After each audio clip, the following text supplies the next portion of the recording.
Whew.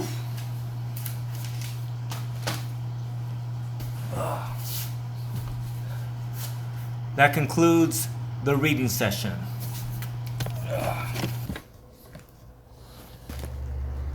What up, everybody? Welcome back to Grrrl Publications YouTube channel. As always, me Rich. Please like the video and subscribe to the channel if you have not done so yet. So today we're jumping back into the Riot Grrrl Zine collection, book, a compilation printed by Feminist Press.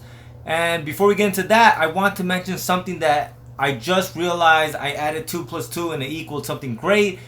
In my readings of the collection, something that the Riot Grrrl Zine movement was doing was that they were asking, imploring people to print and then distribute themselves copies of the zines.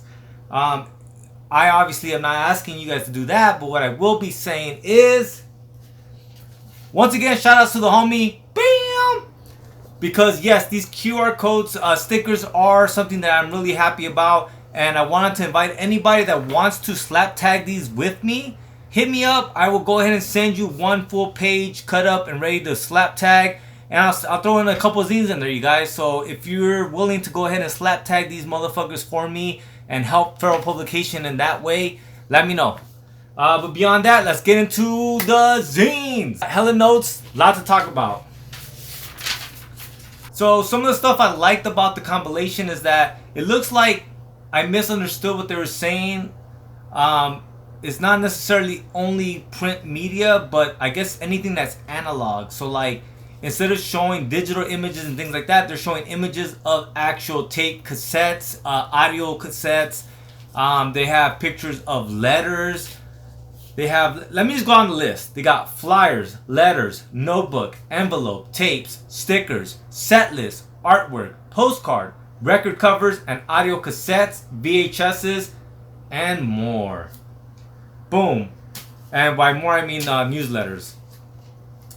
Another thing that I absolutely love about this is that it gives you a better understanding of what the Riot Grrrl zine movement was. And ultimately, there was a zine called Riot Grrrl, but there was also, and I think more important, a movement that was referred to as Angry Girl Zines. And so there was a whole bunch of them, and what this book does very well is like everything that was kind of in that genre or of that time or in collaboration with, they add excerpts of it, right? So then you have zines in this collection. You have zines of Jigsaw, Chainsaw, Riot Grrrl, Bikini Kill, Thorn, I Heart Amy Carter, Gunk, Out Punk, Fembot, My Life with Even Dando Popstar, I'm So Fucking Beautiful, Bamboo Girl, Photo Booth Toolbox, Doris, Slant, Cup Size, Chop Suey, Specs, Artois Mania, The Diary of a Fan, and then like I said, the official Kathleen Hanna newsletter. That's a whole bunch of different text to fucking peep out and to view, you guys. And that's not including also the images, like photos and things like that are also included in this compilation. I think it's really, really good. It gives a very overall view of what the Angry Girl zine movement was, better known as Riot Grrrl.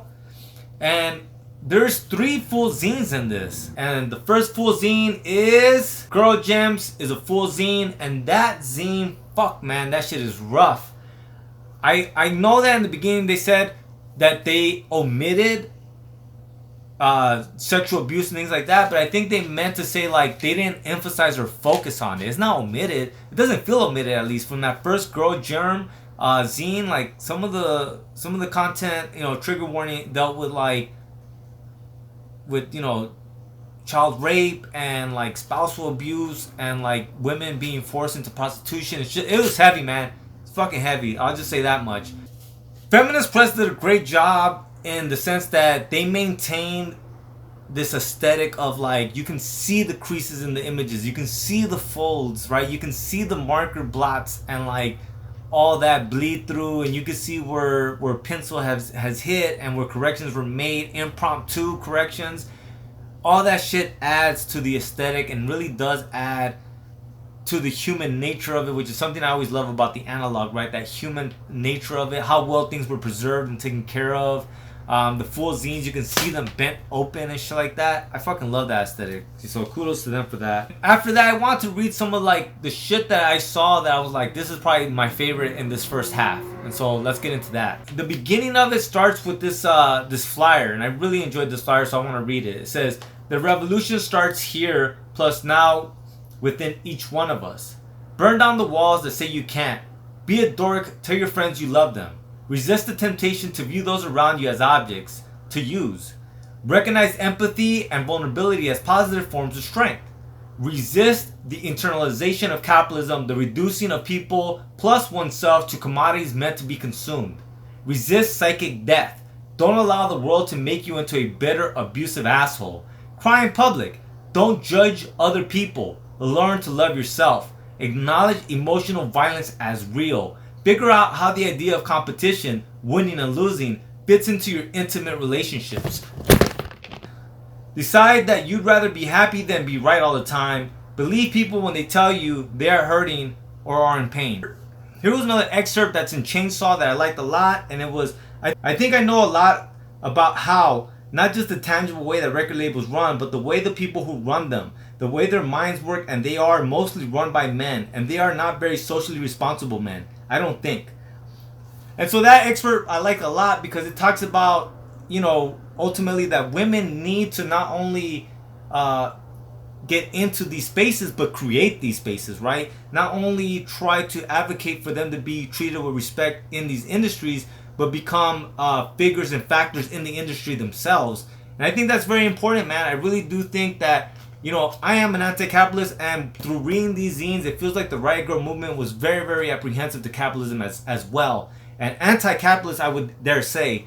And I think we kind of correlate and understand where we're coming from of like, we're against capitalism, but why there is a capitalist system, then, you know what I mean? We need to understand that and find a way to exist and survive within it.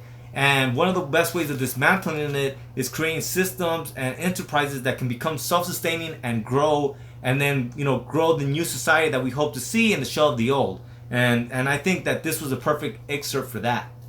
Here's another excerpt that I think is very important. This is from Riot Grrrl number 1. And it says, "There has been a proliferation of angry girl zines in recent months, mainly due to the queasy feeling we girls get in our stomachs when we contemplate the general lack of girl power in society as a whole, and in specifically the punk rock underground movement."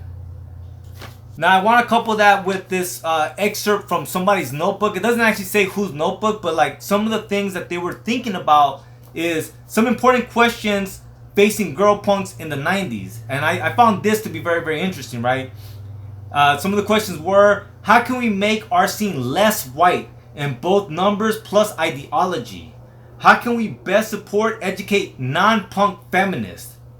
How can we drop a program fluctuating that encompasses race, class, plus gender relations, species too, without have any be seen as central or most pressing? And I find that to be interesting because I'm not too sure, it doesn't have a date as to when this was written, but it feels like these were the ideas and thoughts of like, kind of going back to the last video I made about the Riot Grrrl collection, where they were talking about like some of the founders kind of outgrew the limitations. Because yeah, a lot of this is heavily, it's kind of like the knows, and they talk about bands and they all know each other from touring and things like that, which does seem kind of elitist and kind of exclusionary. Another excerpt that I liked a lot was in Bikini Kill number 1, the Yoko Ono discussion, which is so fucking funny, and in the sense of like, I have heard of that, but I've never realized how patriarchal it was or how damning it was that Yoko Ono has been for the longest time in life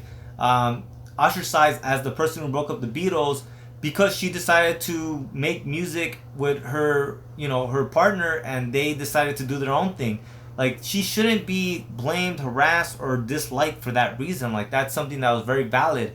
And, you know, and the article in the Bikini Kill, they talk about how like Yoko Ono was the first one to, instead of being a spectator, decided to be a participant in this scene, in this genre, and that she should be applauded for that. And after reading the article, I absolutely agree. You know, so kudos to Yoko Ono. I thought that discussion was fucking amazing. Once again, if you guys are interested in slap tagging these motherfuckers for me, man, go ahead and hit me up. Like I said, I'll also throw in a couple zines in there for you guys, so you guys can get recompensated for the work that you guys are putting in for the feral publication motherfucking movement. Alright guys, please once again like the video if you haven't done so, subscribe to the channel if you haven't done so, and I will see you guys later. Lights. Fight the fascists.